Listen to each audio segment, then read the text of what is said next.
नमस्कार, सुबह के 10 बजने को है। मैं हूं पंकज भार्गव। बुलेटिन की शुरुआत जम्मू कश्मीर से। यहां पड़ोसी मुल्क पाकिस्तान से आए घुसपैठियों के साथ सेना की मुठभेड़ का आज 10वां दिन है।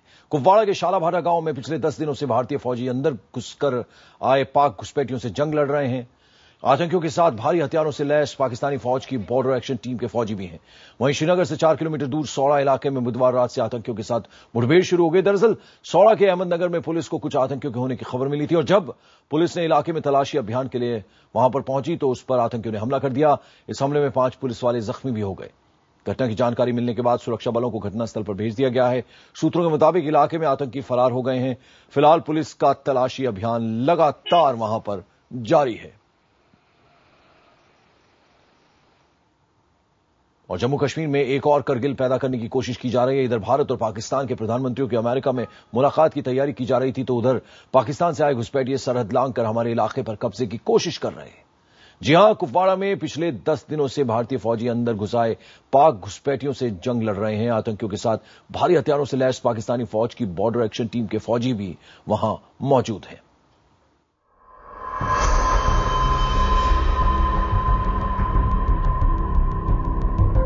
भारत पाकिस्तान सीमा का एक गांव शालाभाटा।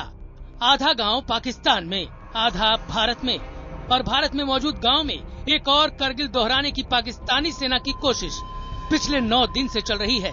भारतीय सेना से पाकिस्तानी सेना की बॉर्डर एक्शन टीम यानी बैट और आतंकियों की मुठभेड़। पाकिस्तान ने एक बार फिर भारत के पीठ में खंजर भोंका है।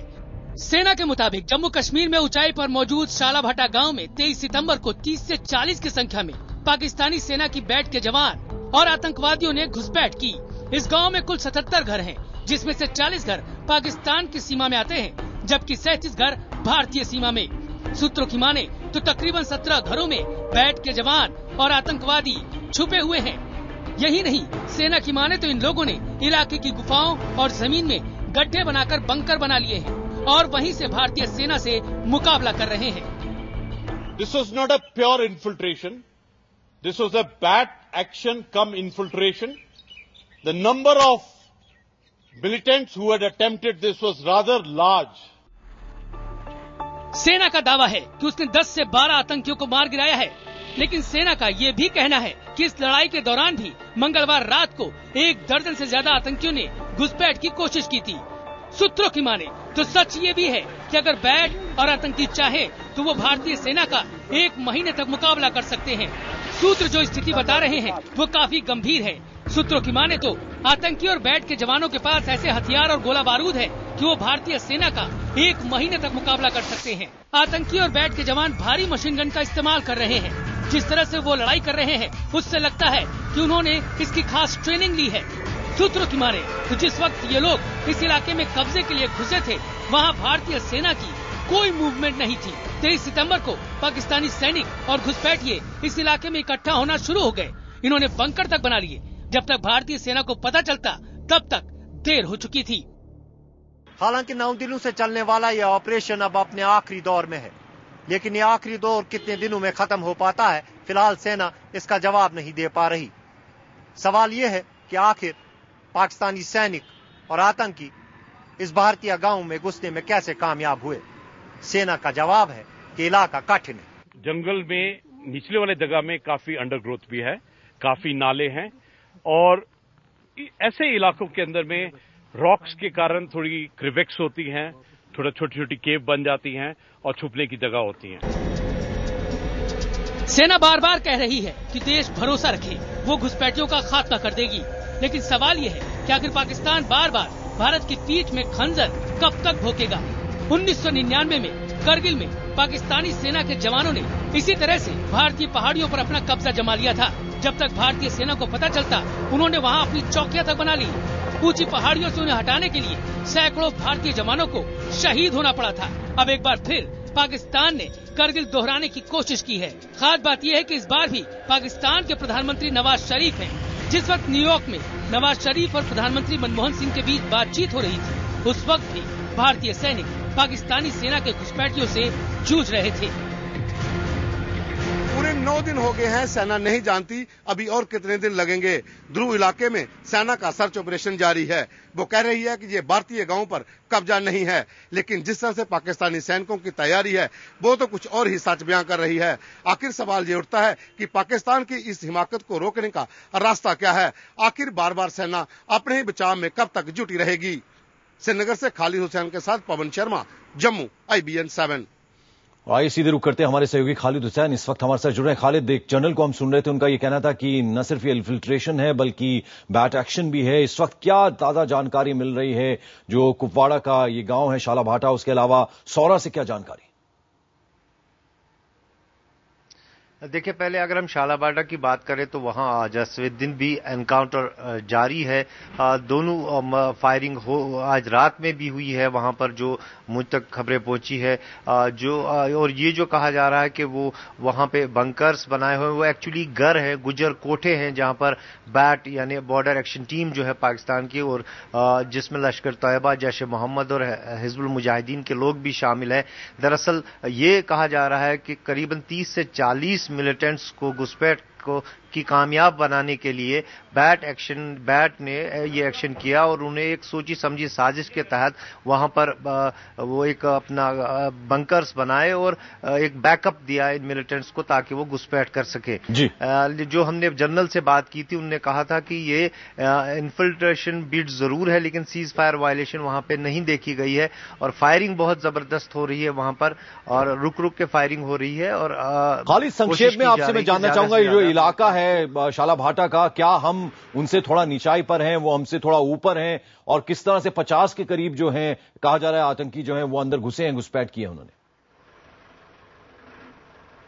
देखिए, बिल्कुल ये इलाका करीबन 9 से 10 हजार फीट सी लेवल से ऊपर है, और काफी टफ टेरीन है सेना के लिए, और वहां पे 3 पोस्ट जरूर है। लेकिन जो शाला भाटा गांव है वो LC फेंस जो बना है उसके उस तरफ है, यानी नो मैंस लैंड से करीबन 1 किलोमीटर की दूरी पर है। काफी टफ टेरीन है वहां। मई जून के महीने में भी बर्फबारी देखने को मिलती है, और अभी कुछ ही दिन के बाद वहां फिर एकदम से रास्ते बंद हो जाएंगे, और यही मौका उन्होंने चुना है कि जिससे पहले कि रास्ता बंद हो जाए वो कोशिश करेंगे ज्यादा से ज्यादा मिलिटेंट्स को इस तरफ धकेलने की। चलिए, शुक्रिया इस तमाम अपडेट और इस जानकारी के लिए खालिद हुसैन आपका। और पिछले 10 दिनों से, जी हां, पिछले 10 दिनों से सेना का ऑपरेशन लगातार जारी है। मतलब साफ है कि आतंकी नहीं, पाकिस्तानी सेना के फौजी हैं जो पूरी तैयारी के साथ घुस आए हैं। यहां बड़ा सवाल यह है कि आखिर कैसे पाकिस्तानी सेना और उसके आतंकी इतनी बड़ी संख्या में भारी गोला बारूद के साथ आए और भारतीय सेना की नजर उन पर नहीं पड़ पाई।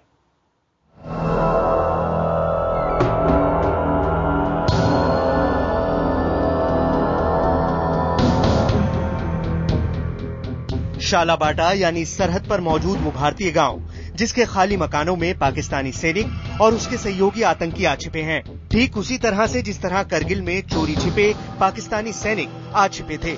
सबसे पहले आपको बताते हैं शाला भाटा गांव के बारे में। शाला भाटा नाम के 2 गांव हैं, एक भारत में और एक पाकिस्तान में। भारतीय शाला भाटा गांव पाकिस्तानी और भारतीय सरहद के बीच मौजूद है, लेकिन सरहद पर भारत ने जो बाड़बंदी की है, ये गांव उस बाड़ के बाहर है। शाला भाटा गांव में कोई नहीं रहता, ये वीरान है। यहाँ रहने वाले ज्यादातर गुजर 1990 में पाकिस्तान चले गए थे, और तब से यहाँ के पहाड़ों पर बने उनके करीब 19-20 गुफानुमा घर खाली हैं। नो मैंस लैंड में शाला भाटा करीब 1 किलोमीटर दूर है, और पाकिस्तानी सीमा से करीब 5-6 किलोमीटर दूर। इस इलाके में नो मैंस लैंड करीब 4 से 5 किलोमीटर लंबा है। सेना का कहना है कि करीब 35 से 40 पाकिस्तानी BATI एक्शन टीम के ट्रेंड सिपाही और आतंकी शाला भाटा में छिपे हैं। 22 और 23 सितंबर की रात को केरन सेक्टर की नियंत्रण रेखा पर हो रही हलचल को देखकर सेना इस छल से बाखबर हुई, और तब शुरू हुआ सेना का ये ऑपरेशन। बड़ा सवाल यह है कि आखिर कैसे भारतीय क्षेत्र में घुस आए पाकिस्तानी सैनिक और उनके आतंकी। जाहिर है ये बिना किसी चूक के मुमकिन नहीं। तो क्या भारतीय सेना से चूक हुई? सवाल उठता है कि आखिर कैसे पाकिस्तानी सेना और आतंकियों का इतना बड़ा जत्था शाला भाटा तक पहुंचा। नो मैंस लैंड को पार करते हुए इतनी तादाद में पाकिस्तानी फौजी शाला भाटा तक आ गए और सेना को पता भी नहीं चला। क्या कर रहा था सेना का इन्फिल्ट्रेशन सर्विलांस? कहां था सेना का ह्यूमन इंटेलिजेंस? कहां थी सेना की 3 टियर सिक्योरिटी? और सबसे बड़ी बात, शालाबाटा के खाली मकानों पर सेना ने क्यों नजर नहीं रखी? The operation is going on and it is going on as per the directions and it is under our control. इससे पहले 6 अगस्त को भारतीय सीमा के अंदर घुसकर पाकिस्तानी सेना के बैट डिवीजन ने 5 भारतीय जवानों की निर्मम हत्या कर दी थी। भारतीय सैनिकों की हत्या पर संसद से लेकर सड़क तक पूरे देश में हंगामा मचा। पाकिस्तान की इस कायरपूर्ण हरकत की जमकर निंदा हुई, लेकिन सेना ने अपनी जांच में पाया था कि हमले के पीछे भारतीय सैनिकों की चूक थी। दरअसल लंबी गश्त के बाद 5 जवान थक कर सो रहे थे और इसी का फायदा उठाकर पाकिस्तानी सेना और आतंकियों ने हमला बोला था। Bureau report, IBN 7। और इस बारे में बात करने के लिए हमारे साथ जुड़ रहे नेटवर्क 18 के नेशनल सिक्योरिटी एनालिस्ट प्रवीण स्वामी। प्रवीण, ये बताइए कि ताजा स्थिति क्या है और आपके सूत्रों से आपको मौजूदा हालात के बारे में क्या कुछ जानकारी मिल रही है? हमारे सूत्र हमें ये बता रहे हैं कि इस वक्त तक फौज जो दहशतगर्द मारे गए हैं उनके शव को रिकवर नहीं कर पाई है, ना उनको हथियार मिले हैं जी। इससे हमें पता है कि कॉर्डन के अंदर के एरिया में अभी तक फौज पहुंच नहीं पाई है। सूत्र ये भी कह रहे हैं कि रात भर ऑपरेशन जारी रहा और वहां एक्सचेंजेस ऑफ फायर भी हुए, गोलाबारी भी हुई, लेकिन ये बहुत ही गंभीर मसला बन गया है क्योंकि 2002 के बाद जंगबंदी, लाइन ऑफ कंट्रोल पे जंगबंदी होने के बाद पहली बार ये हुआ है कि पाकिस्तान के सैनिक और दहशतगर्दों ने भारत के किसी हिस्से पे कब्जा कर लिया हो। अब फौज ये मानना नहीं चाहता है कि उस हिस्सा पे कब्जा हुआ है, वो कहते हैं कि हालात के कंट्रोल में है, लेकिन हकीकत है कि इस इलाके में अब एक एरिया है जिसपे कॉर्डन बिछा हुआ है। उस कॉर्डन के अंदर हमारे फौज जब भी जाते हैं फायरिंग हो जाती है। तो वाकई जबकि लाइन ऑफ कंट्रोल पे बहुत सारी ऐसी घटनाएं हुई हैं पिछले महीनों में, ये गंभीरता के एक नए लेवल तक पहुंच गई है। तो प्रवीण, फिलहाल क्या अतिरिक्त कदम उठाए जा रहे हैं स्थिति को काबू में करने के लिए?